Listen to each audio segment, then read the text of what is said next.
Welcome to Balance of Forces, an independent platform that provides current affairs and business analysis. In this episode, we look at the coalition deadlocks. I'm your host, Johannesburg, and I'm joined by Jamie Mighty, political analyst. Jamie, it's been a very hectic week regarding the negotiations. The small political parties seem not to be seeing eye to eye. They seem to be failing. What are the problems? Well, we have a coalition crisis. that's what's happening. City Press is running with that as a headline. And here you've got in Sunday Times, I've been double-crossed again. By Mashaba. So whether you call it a coalition crisis, a Higi Haga, coalition miasma, whatever you call it, there's a situation. But let's break down why are we facing this.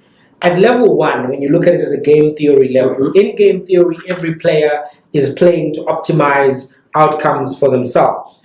Now, the Freedom Front Plus is growing. They grew in Tshwane, they grew in Johannesburg. Action SA had an impressive first outing, whichever way you want to look at it, right? 240,000 votes in one province. That's very impressive. So these are coalition partners going into these negotiations, wanting to have a share, wanting to have a stake, and wanting to get stuff out of this coalition as well. They're not going into the coalition just to be told what to do by the Democratic Alliance, and reasonably so. And they are aware that in the past, the Democratic Alliance has run coalitions in such a way that they suck the identity of the other parties and they sideline other parties. So they're going into these negotiations with their game theory in mind, knowing full well that they grew, but the DA shrunk. So the DA is not in a position where they can just be, making demands left, right, and center. They're a party that had 4 million votes nationally in 2016, and they lost 1.5 million to go to 2.5 million in 2021. In Gauteng, they lost over 500,000 votes, right? So this is a party that is not as strong as it used to be. It's a party in decline. So when you're going into coalition with them, you don't want them to resuscitate their prospects using your name, your brand, right? You want to make sure you get a fair share of the pie. So that's at level one. There's a game theory that is making these coalition negotiations difficult.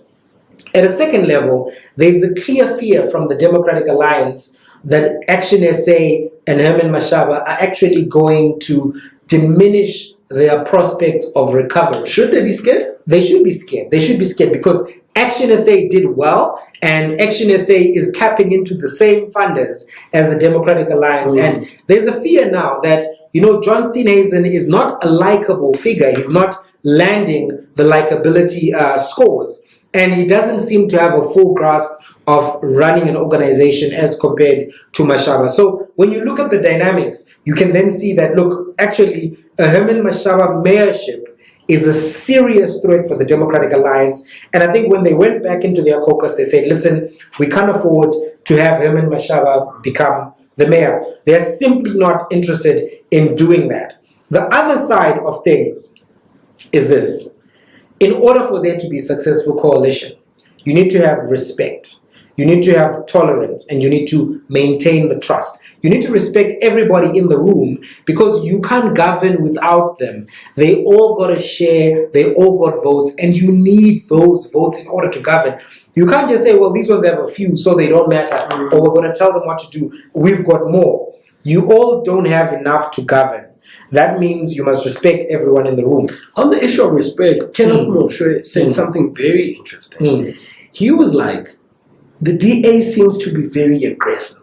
It's hard to talk with the DA because it has these bullish tendencies. Regarding respect, how important is it, the respect element of things? You look, culturally, respect is important. When you're looking at dealing with African leaders, African elders, and the way we conduct ourselves in Africa, you do have to come with a certain amount of respect.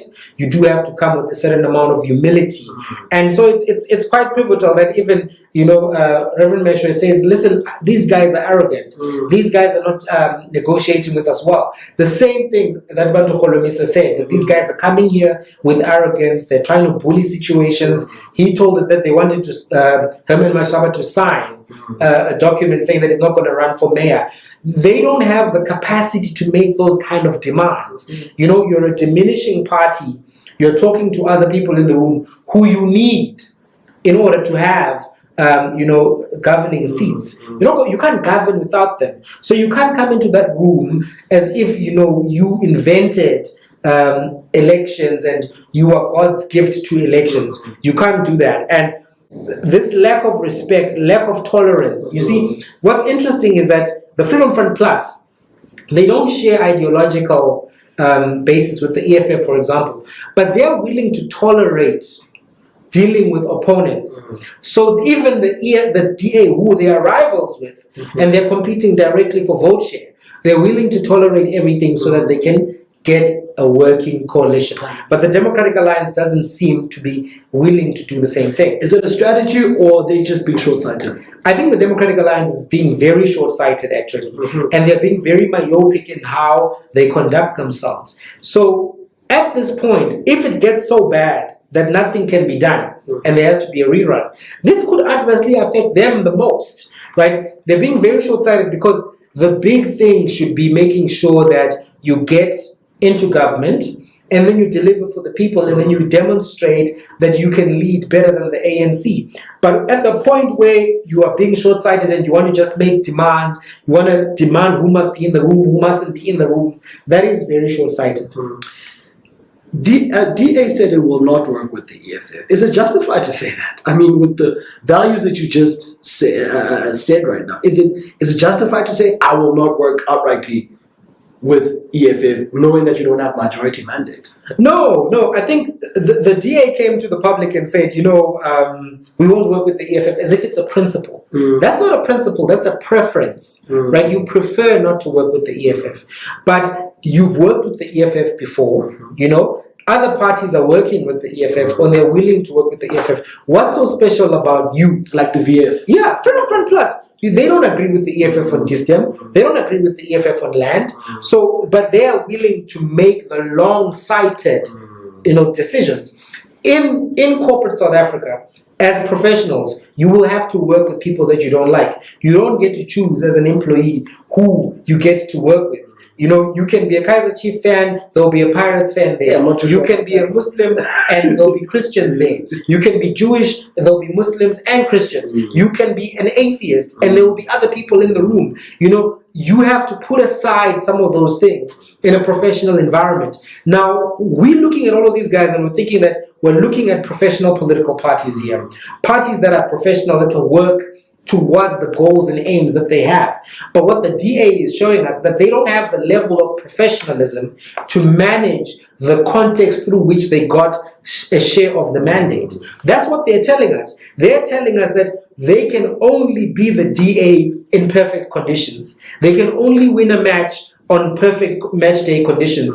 They can't play in the rain. They can't play through interference. They only want to play when it's ideal for them. That's not professional, right? And the people have to look at them with a serious eye and say, how can you not be professional to the extent that you manage all your relationships in your working environment? That's what you have to do as a professional.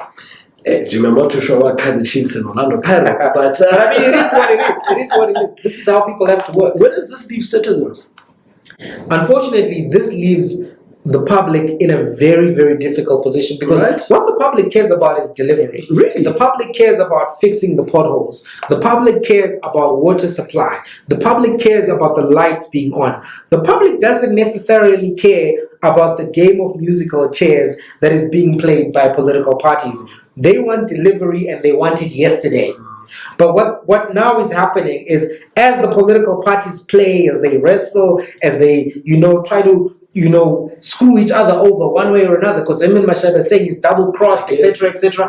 As egos are in the room, the public is losing out. Because what the public wants is delivery. They don't want any of this. 100%. Jamie, for the longest of time, South Africa is used to majority governments. Coalition, it's sort of like a new thing for us, right? Looking at right now, looking at also 2024, do you think coalitions can work? Well, I think coalitions in and of themselves are value neutral. That means that there's no necessarily net positive or net negative. Coalitions are what you make them.